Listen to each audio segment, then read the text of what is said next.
بسم اللہ الرحمن الرحیم۔ السلام علیکم ورحمۃ اللہ وبرکاتہ۔ امید ہے کہ تمام چاہنے والے خیر و عافیت کے ساتھ ہوں گے۔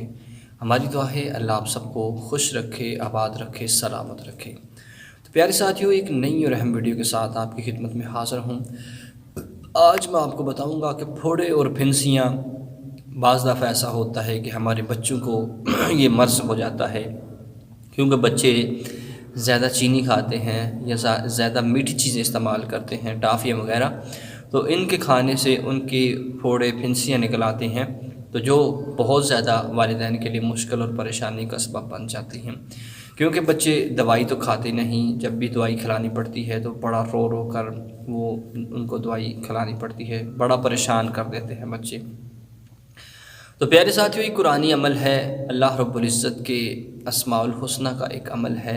انشاءاللہ اس عمل کو جب آپ کریں گے تو بہت ہی زیادہ فائدہ نصیب ہوگا۔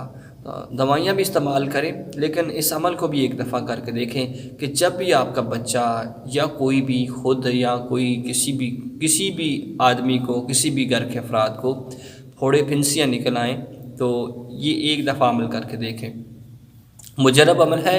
قرآن پاک کے اندر اللہ رب العزت نے بہت ساری شفا رکھی ہے، اللہ کے ناموں کے اندر بہت ساری شفا ہے۔ جب یہ عمل آپ کریں گے تو انشاءاللہ بہت زیادہ فائدہ نصیب ہوگا۔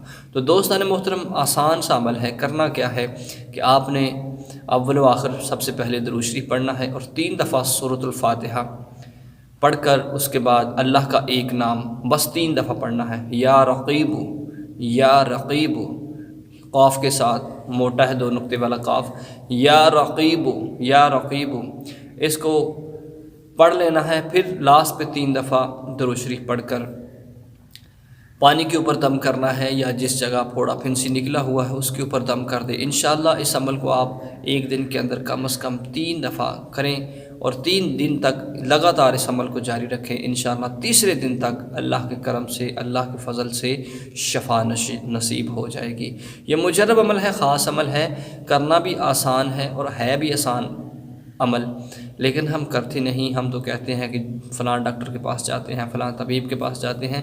تو پیارے ساتھیوں، سب سے پہلے یہ مجرب عمل کریں، انشاءاللہ پہلی ہی پھونک کے اندر بہت ہی زیادہ فائدہ ہوگا، انشاءاللہ آرام آ جائے گا۔ مجرب عمل ہے، اس کو ضرور کیجیے گا۔ یہ عمل جو ہے عورت بھی کر سکتی ہے اور مرد بھی کر سکتا ہے، کوئی بھی جو صاحب عقل ہے وہ اس عمل کو کر سکتا ہے، جس کو آتا ہے وہ اس عمل کو کر سکتا ہے۔ کوشش کیجئے کہ اس عمل کو وضو کر کے کیجئے۔ انشاءاللہ جب وضو کی حالت میں یہ عمل کریں گے تو آپ کو زیادہ فائدہ نصیب ہوگا۔ صلو علی الحبیب صلی اللہ تعالی علی محمد۔